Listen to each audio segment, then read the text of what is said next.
Well, hello folks, hope you're well. I was just watching the famous Anthea Turner Tracy Island make. Do you remember that? It's from 1992, so I would have been 8 years old. We're doing a make of our own today. We are building a hybrid board. Really glassy. Let's just turn that down a little bit. And now it's...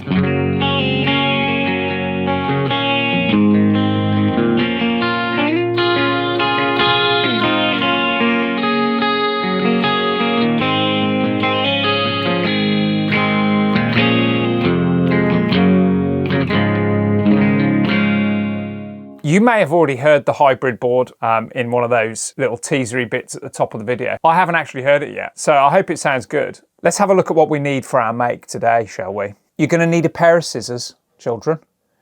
You're going to need a strong black coffee. You will eventually need a plectrum. Doesn't have to be the Kirk Hammett signature.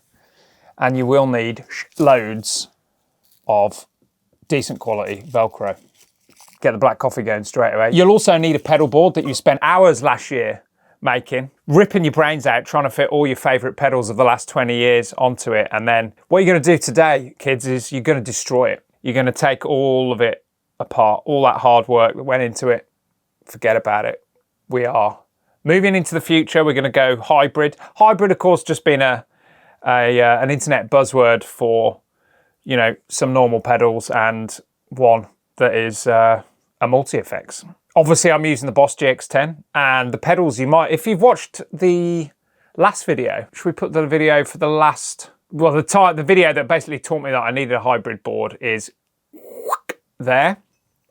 And I did mention the pedals that I'll need in that. The idea with this is that I can use it in the studio, and I can use it live, and I can use it for YouTube. And the other pedals, you know, in reality, they can be brought in or out as I need. So much of what I'm doing at the minute, the Boss GX10 does. What I've found since I got the Rickenbacker is that there's certain things, you know, something about, again, I talked about this in the other video, something about an instrument of that quality that shines a light on the limitations of certain parts of your gear. And that's why we're doing this today. So without further ado, let's tear down my old pedal board.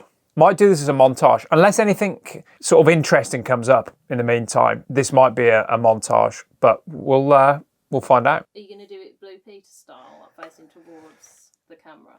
Yeah, let's do that, shall we? There we go. Yeah. There's the old pedal board. What a beast. Proud of that. Let's destroy it. So we get the power out first. It's not plugged in.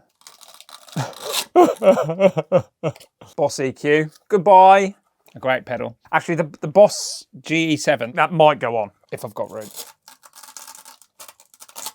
That's definitely not going on. I'm going to make a handy pile of the patch leads over there. Cathedral reverb, goodbye. Keeley compressor, that is going on. So we'll maybe have a yes part. Oh, just look at that classic schoolboy error with the Velcro, right? Way to ruin your Velcro. Put it on a furry surface covered in dog hairs. Fuzz, don't need it. Don't need it. Line 6. Oh, good grief. Line 6, actually, I will be glad to see the back of that. Great pedal. Lovely in the studio when you can sort of, I mean, look how messed up that is. You're getting that? Lovely in the studio when you can sort of watch it. But live, a bit, at least 20 years into its career, a little bit unpredictable. Have they ever made a better tremolo than the Dan Electro tuner melt? Answer, they have not. Goodbye, Dan Electro tuner melt. I'm gonna have to like slice these cable ties.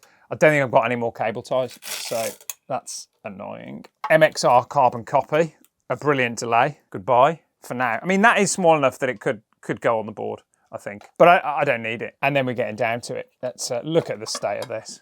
What a mess. And finally, TU3. That's going back on. I'll tell you that at this point. It's something reassuring about looking down and seeing a TU3 that however good that GX10 tuner is, there's just something reassuring about a TU3 when you're on stage, to me anyway. And finally, oh dear, look at the state of this. Oh no, for the viewers at home, all the Velcro for that pedal has just stayed on the pedal board. Brilliant, brilliant. And that's the crown of the hotcake. I might have to re-Velcro that. That's annoying. There we go. Under the hood, Engel power tap. Don't know anything about that other than the guy at Birmingham Guitar said, yeah, that's good. And it was sort of relatively cheap. Oh, poor cable management. You've got to be very careful when you're snipping these things not to snip your wires. I probably need like, there you go. Let's just get in there. Do a few of these. A lot of this rat's nest is going to be gone. What Anthea Turner does when she's binning something is she just puts it under the table. And presumably one of the Blue Peter minions just comes and gets it and cleans up. And of course, Anthea Turner also has several different versions of the pedal board of Tracy Island that she, you know, various stages of construction that again the Blue Peter minions have presumably made. We're going to start from scratch here. We're just going to get rid of all of this junk here. So basically all the power's gone. So all that remains is the mains input. That's there. And we should have a nice clean setup. What's all this over here? Oh, that's the line 6 power. Okay, so, oh no, it isn't. That's the line 6 power. Pop that there. Peanut doesn't like that. That's the line 6 power. So that, look at this as well. State of that. Right, we've got a clear board. Look at that, beautiful. Now, before we go any further, I will say, I'm not going to be powering this off the Engel. I think that's a recipe for disaster. I'm quite happy to take the Boss power supply for that and use it as directed. At this point, I think what we'll do is flip over the old Auto board. You'll see my Velcroing from last year on there. Now, I might need to actually turn this around now because I've no idea how. I honestly haven't done any of this before turning the camera on. So we need to figure out the layout. So, I mean, it doesn't leave a lot of room, does it? That's the thing. Oh, that is looking pretty tight though, isn't it? Ooh, I like it, mate. So we could have, I mean, the way I imagined it was like that would be kind of like shoved to one side. I'd have the tuner here and then like a row of, so I could get quite a bit more on here than, what would I put back on? I mean, the fuzzes on the Boss are, to be fair, not great. That could quite easily go back on, couldn't it? Nah, no. Let's be real. Let's keep it tidy. Let's go center justified with the Boss. I'll flip it round so you can have a look. Now, the annoying thing about the Boss is that it's got feet on it. So, okay, that's less annoying. That's less annoying. That's cool. Yeah, and then let's go tuner. I can't get to the tuner there, can I? That's the thing. It's kind of pointless having the tuner in it. See, that's tricky. That's always on. I don't need to see that. What about that there? Compressor is always on. That's just going to literally be, what do you reckon? I mean, you're not going to be using the tuner while you're playing, are you? Hopefully. No. So that could be out of the way a bit more. Yeah, you almost want that to be inaccessible, don't you? Now, I'm left-footed. Interesting fact for you there. What I need is my left foot to be able to get to the hot cake. So that could be there. What about this? There you go. I suppose what I need to do, I'm definitely going to smash the screen, aren't I, doing that? I think that needs to go there.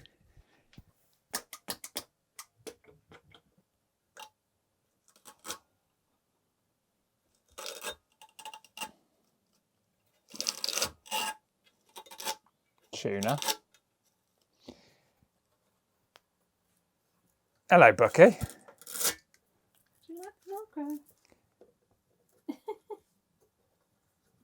So as I said, the compressor is always on. I think that it doesn't like look that good, but I think in terms of practicality, that's the best because the hot cake is going to be on and off quite a bit. I should have just stuck with the GX tension. Is any of this worth it? I'm genuinely not just doing this for a video, like I actually, but it's like you do want some stuff up here, don't you? Should I just put a fuzz on as well? No, I tell you why I won't do that is because what we've got here now is we've got a nice clean run at the back. What do we reckon? It leaves room for some other bits on there. The EQ can go back on. That's a good idea. Yeah, let's put the EQ back on, the Boss G7. It's noisy as hell, but that is such a great pedal. Okay, cool. Because what my plan is that I'm going to just have the tuner on the whole time. So that will be not in bypass mode. That will just be on the whole time. So, okay, here's a plan then. Let's go like this.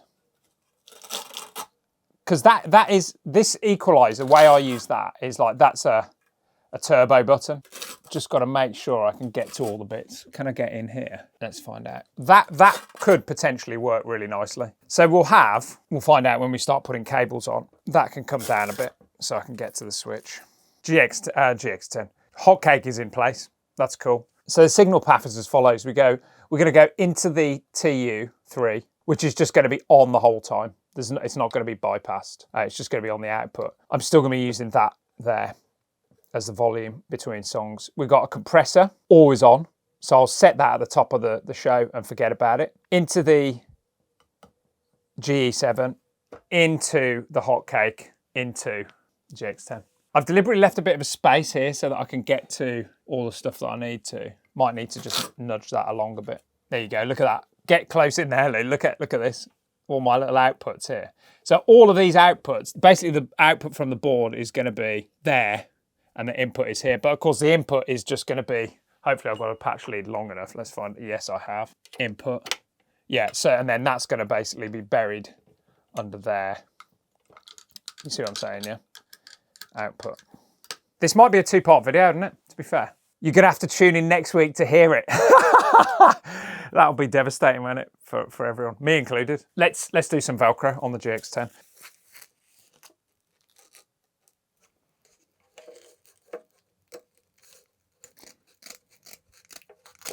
That's the first bit where I've really felt like Anthea Turner today. I'll just check my notes a sec.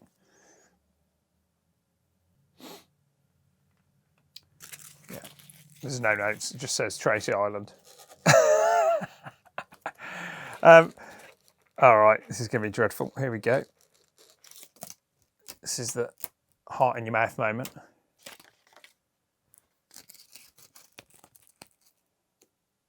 On.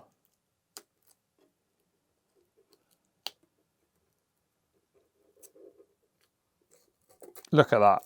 It's not straight. Damn it!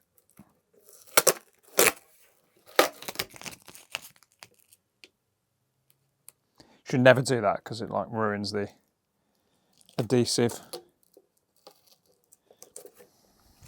And that's not straight either. Oh, Jesus. Have we got enough? We are so getting down to it. We could be screwed here. We might just have enough. I'm useless at this stuff. This is why I never made Tracy Island back in the day. Like, I know someone who did, and it did turn out really good, but... Right. If we cock this up, basically, you've got to have a bit of peril in your YouTube videos, haven't you? If we cock this up, it's all over. I feel like you'd be better at this. But that's not how this works, is it? Don't worry, we have still got enough to finish the board. I tell you what, there's nothing worse than like starting a job and not finishing it. To me, nothing worse. Look at this, chaos, absolute chaos. Right, so what I'm going to do, I'm just going to get the ends stuck. And look at that. That's good. That's better. I haven't missed this Velcro at all. Yeah, that's going to work. Thank God for that. Now, we got one strip on the middle there. What a mess this looks. It's just... I always had like the worst looking pedal boards. My first pedal board was, which actually contained the Line 6 Echo part, was a piece of IKEA shelving and gaffer tape. And basically anytime it looked like it was going to fall apart, I would just bash more gaffer tape on there. Then we're going to have two little bits over the, so this isn't going to be so crucial, but basically there's going to be two little bits of Velcro on the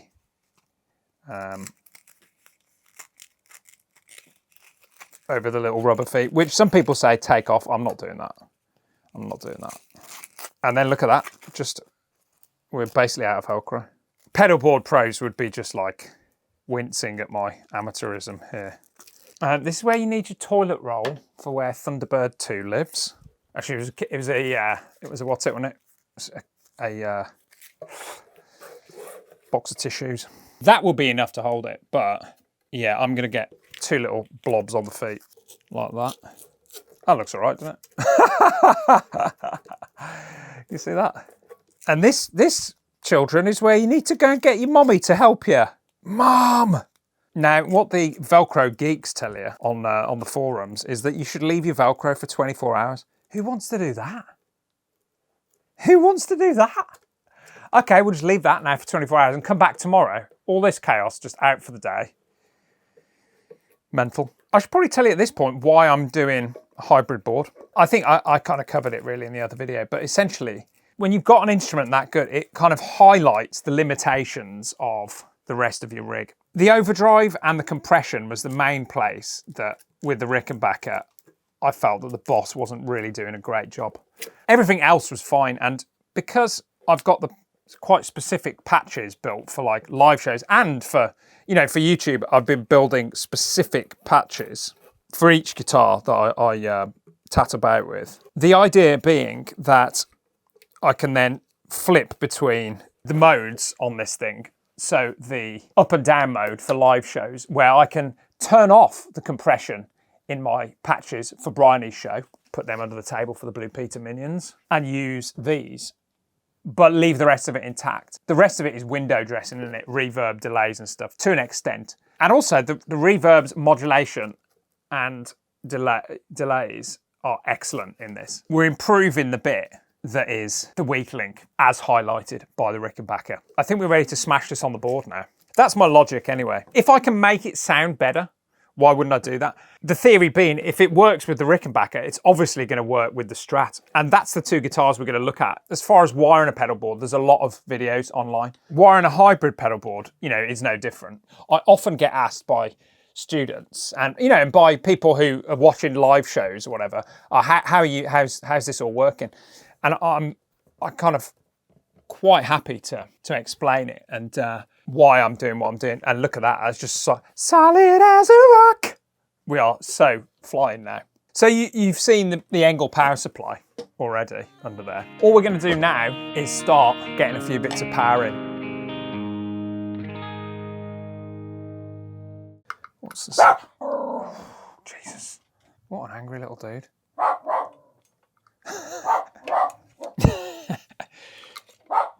Terrifying noise, that, isn't it? You'd run a mile if you heard that. So they're all going into 100 mil amp out. It's a lot better than the last one. The last one was like, it looked like something that you had to diffuse rather than something you might take to a gig. So I'll obviously do a bunch of tidy up off camera, but essentially that's it. Let's have a look at how the back looks. This is the test, isn't it? You ready? I mean, this could go horribly wrong.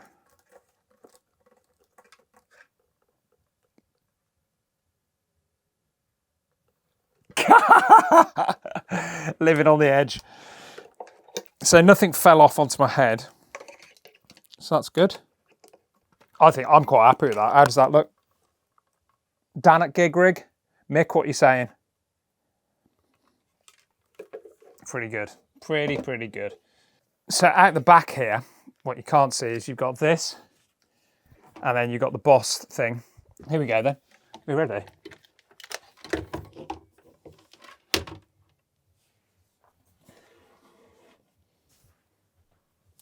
And obviously we need to turn the Boss thing on. Ta-da!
Super cool. Let's go.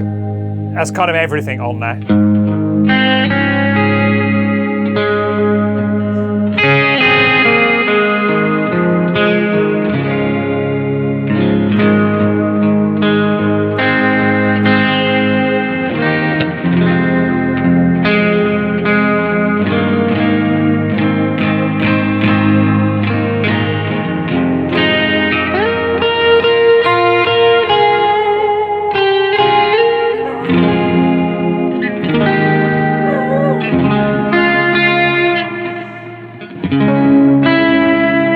Peanut's not very happy.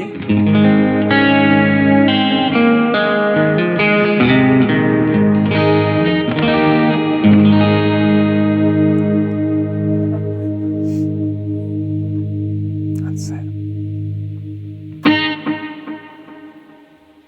Really nice. Now, yeah, I can live with that amount of hiss. I'm sure an expert will be able to improve that for me. We're going to have to do another video on this because let me just very quickly check my notes. We haven't done can my wife tell the difference? We haven't done can you tell the difference between, the bits that I've added. What I want to do essentially is just for my own brain to see if this stuff really makes a difference. Is it really worth having this stuff? We are, I think, about there for today. I'm going to save this patch as it is so we can come back to it. We haven't tested the Strat as well. I've mentioned that, I think since I got this, the only guitar that I would definitely need to take out is the Strat, and that would be for position 2 and position 4, which quite obviously this can't do. Or do I just forget about position 2 and position 4 and just roll with it? Either way, still plenty to discuss. I hope you've enjoyed that, folks. Please give the video a like and subscribe for more of this, more game show stuff. I've actually done some themes for game shows in the past, several. They're not well known, but we could do a video on that at some point, couldn't we? My work for the game show industry. Many things to unpack. I think that'll do for today, though. Many thanks for watching, and we will see you next time.